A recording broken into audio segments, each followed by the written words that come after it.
Paul slid a slip of paper across the table. A name was scribbled on it in thick blue ink, Marla C. Tyson, followed by a number and the words, "Retired property rights lawyer." Doesn't scare easy. David tucked it into his wallet. That night, he stared out over the lake, the water reflecting soft clouds like a mirror. This house had been in his family for nearly 40 years. His father laid the brick path by hand. His mother planted the rose bush under the window. The land was his last connection to them, and he wasn't going to let anyone take it. The next morning, he called Marla. She answered after 2 rings. Her voice was sharp, practiced, but not unkind. When he explained the fine, the lien threat, and how the violations predated his ownership, she gave a short, low chuckle. "They're trying to muzzle you. Seen it a dozen times," she said. "I hope you like paperwork, because if we're going to fight back, we'll bury them in it." An hour later, they met at a diner on the edge of town. Marla was in her early 60s, gray curls tucked under a sun visor, dressed in denim and boots. She didn't fit the courtroom stereotype, but her eyes were razor sharp. David laid everything out. The letters, the documents, the photos, even a printed map of the property. "They're banking on silence," she said, flipping through his file. "Most people are too afraid to fight, or too tired. But you've got clean documentation. That's rare." She paused. "But this isn't just about a fine. This is policy abuse. And that can open a door." To what? To dismantling them. They started with a public records request. Marla helped him file for a full list of HOA citations issued over the past 5 years, names, addresses, fine amounts, and board signatures. At first, the HOA refused. Then they claimed records were incomplete. Marla filed a formal complaint with the county. Within days, she received a 78-page document. David sat in shock as they read through it in her kitchen. More than 60% of the fines in the last 3 years were issued to single homeowners, elderly, divorced, or widowed. Many had sold shortly afterward. "This isn't enforcement," Marla said. "This is targeted pressure. Legalized bullying." David nodded slowly. "It's theft dressed up as policy. They found patterns. Fines issued just weeks before property sales. Repeated citations with no photographic evidence. Signatures on citations that matched Trisha Monroe's handwriting, even though the letters claimed they came from different board members. And then, something more alarming. A scanned HOA newsletter dated 3 years prior, with a note from the board about expanding the community's value by encouraging higher property turnover to attract younger, wealthier buyers. David circled it. "So they're driving people out." Marla nodded. "And profiting off the resale." They began collecting testimonies. Paul, an elderly woman down the street who cried when she opened her front door. A single mother who had paid a $5,000 fine and moved after her electricity was shut off by mistake. All told, they gathered 7 homeowners with similar stories. Marla helped David draft a cease and desist letter, formally demanding that HOA halt all collections until an internal audit could be completed. They mailed it certified. The response came fast. 3 days later, David received a notice of intent to lien, this time stamped and signed by a board attorney. It gave him 72 hours to pay or face legal seizure. Marla leaned back in her chair, reading it. They're scared. That's why they're speeding up. This isn't about policy anymore, it's about covering tracks. But David wasn't scared. He bought a drone. Over the next week, he flew it over his property and the neighborhood perimeter. He captured footage of unpermitted construction work being done on HOA land, vehicles parked on easements, and most importantly, board members themselves violating multiple code policies they'd fined others for. Marla smiled when she saw the footage. Let's see how they like the rules being applied to them. They compiled a full report: violations, interviews, public records, drone evidence, and scheduled a hearing with the county housing board. Marla also submitted the material to a local reporter she trusted. But before the hearing could take place, things escalated again. David came home one evening to find his front gate ripped out of the ground. A red sign staked in its place read, "Condemned unsafe structure subject to enforcement action." His hands trembled as he read it. His house condemned? No notice. No inspection. Just a sign. He called Marla. "This is retaliation," she said coldly. "Illegal, bold, and stupid." They drove to the sheriff's office. Sheriff Danvers reviewed the paperwork, then scratched his head. "We never condemned this address. That's a private sign." He followed them back in his cruiser. He tore the sign out himself and left a warning tape to the HOA office. Any further unauthorized enforcement actions will result in criminal charges. That night, David didn't sleep.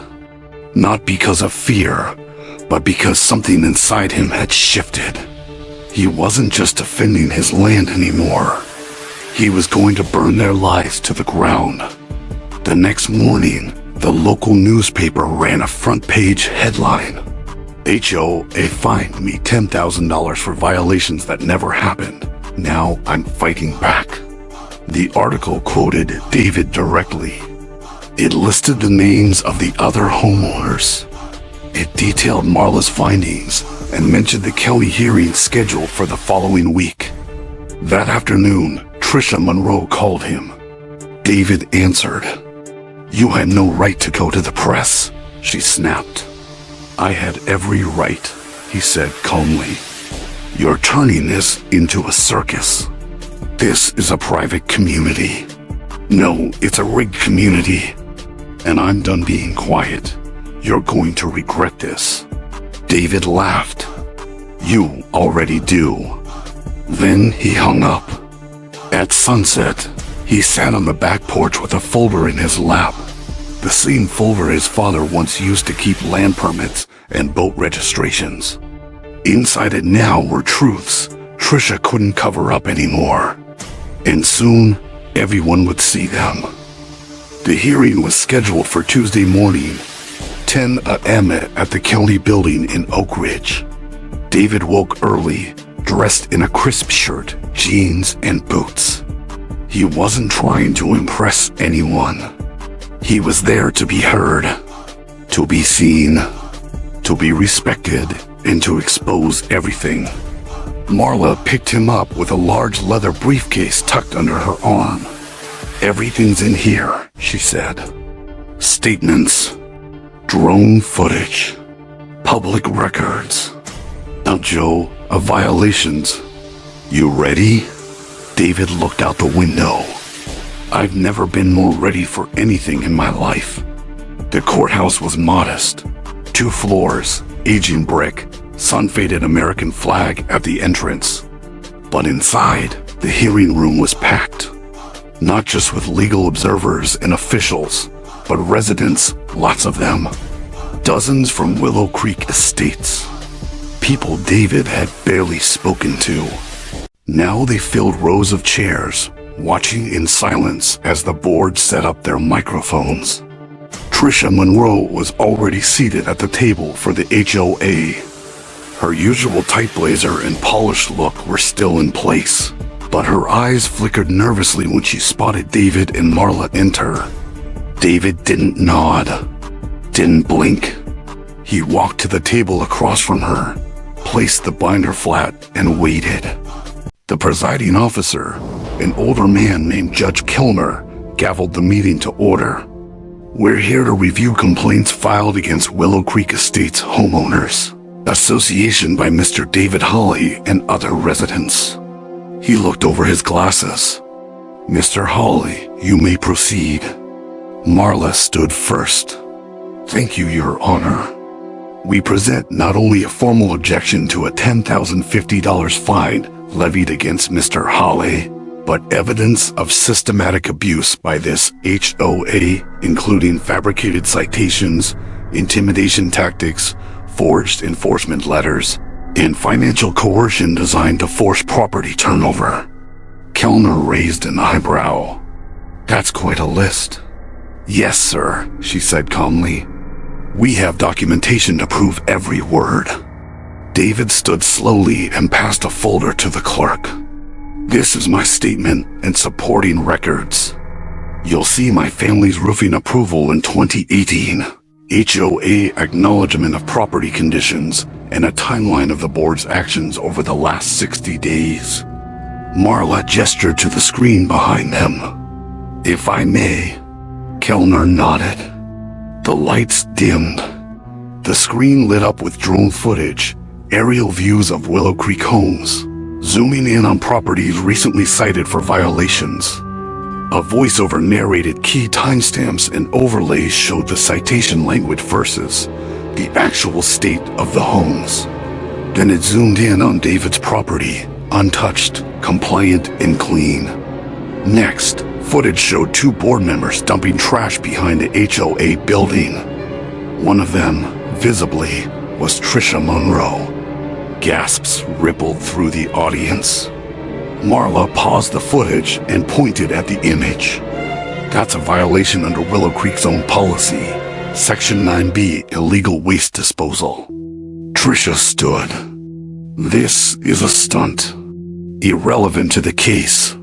Marla cut her off. It's entirely relevant. Because while your board finds innocent homeowners for imaginary violations, you break the very rules you pretend to uphold. David remained quiet, firm, focused. It wasn't about theatrics. It was about facts. Judge Kellner leaned forward. Ms. Monroe, can you explain the evidence presented? Trisha's jaw tightened. It's been edited. You're in the footage, he replied. Multiple angles. She sat down, arms crossed, flushed. Marla continued, presenting a chart of HOA fines over the last 5 years. Nearly $280,000 in collected penalties, with over half coming from elderly or solo homeowners. Dozens had sold shortly after paying fines. She flipped a page. Here's where it gets worse. We obtained internal HOA showing board discussions about encouraging profitable turnover. Including this excerpt, she read aloud. If we push hard on repeat violators and pressure soft owners, we'll see more listings and higher buyer turnover before fall. Kellner frowned. Is that official HOA communication? Yes, Your Honor. Dated 2 years ago. Board approved. Trisha interrupted again. Those are old drafts. Taken out of context. Marla snapped. Tell that to the 6 homeowners who lost their homes over fake citations and threats of liens. The courtroom fell silent again. David took a breath. He stepped up. My father built that house. He painted the deck by hand, replaced the shingles himself. This board fined me for those very things, even after I showed proof they were legal, because they thought I'd give up or sell or go away. But I didn't, because this is bigger than a house. This is about people being extorted in their own homes, and it needs to stop. He stepped back. The room didn't cheer, but the silence said more than noise ever could. Judge Kellner cleared his throat. Thank you, Mr. Hale. He turned to the HOA's table. Ms. Monroe, do you wish to respond? Trisha stood, holding a folder in trembling hands. The HOA operates under authority granted by the community charter. Enforcement is necessary for order. These homeowners, they misunderstood our intentions. Kellner stared at her. So you deny pressuring vulnerable residents to pay fabricated fines? I didn't write those letters directly. Marla interrupted. But you signed them. Kellner tapped his pen. I've seen enough. He turned to the clerk. Issue the following. All fines against Mr. Hale are voided. A formal audit of Willow Creek Estates HOA will be conducted. Effective immediately, the HOA board is under temporary suspension pending investigation. Gasps. Whispers. Trisha dropped her folder. Marla didn't gloat. She nodded quietly and packed her things. David just stood still. He felt no triumph, only relief. By the time David left the courthouse, the clouds had started to roll in. Thunder rumbled distantly over the lake, but for once he didn't feel uneasy. His house wasn't just protected, it was vindicated. That night, he sat on the back porch again. No paperwork in hand. No lawyer at his side. Just a quiet coffee, the hum of insects, and the scent of pine on the wind. He had expected someone to challenge him again. Another notice. A knock. Even an apology. Instead, silence. The next morning, he found a folded letter shoved into his mailbox. No envelope. No return name. Just 2 lines typed in black. We always find a way back. This isn't over. He stared at it. No signature, no threat, but clear enough. He didn't need to show it to Marla. He already knew what she'd say. That's desperation. They've lost control. And they had. 3 weeks later, county auditors released their preliminary report. Willow Creek Estates HOA had failed to provide full financial disclosures for 3 consecutive years. At least 41 fines were unsubstantiated. Several board members had written checks to themselves for administrative stipends that weren't legally authorized. The board was dissolved. Trisha Monroe was fined $65,000 for fraud and barred from serving on any HOA board in the state.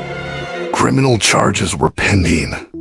Marla received calls from neighboring communities asking her to help do the same in their HOA disputes. She politely declined most of them. David watched as neighbors, once silent, began stepping out of their homes more. Mowing lawns without fear of inspections. Painting fences in whatever color they damn well pleased. He got a thank you card from an elderly couple across the street who had been fined for non-regulation potted plants. For the first time in years, Willow Creek actually felt like a community again. One Saturday morning, Paul dropped by with 2 folding chairs and a 6-pack. Thought maybe we could enjoy this view you fought for. David laughed. Only if you don't criticize my porch stain. Paul grinned. Wouldn't dream of it. They sat in silence for a while. 2 men on old land, breathing clean air without fear of a letter in the mail telling them they didn't belong. 1 year later, David stood beside the same back fence where the HOA once posted threats. This time, he was holding a paintbrush, not for hiding or compliance, but for himself.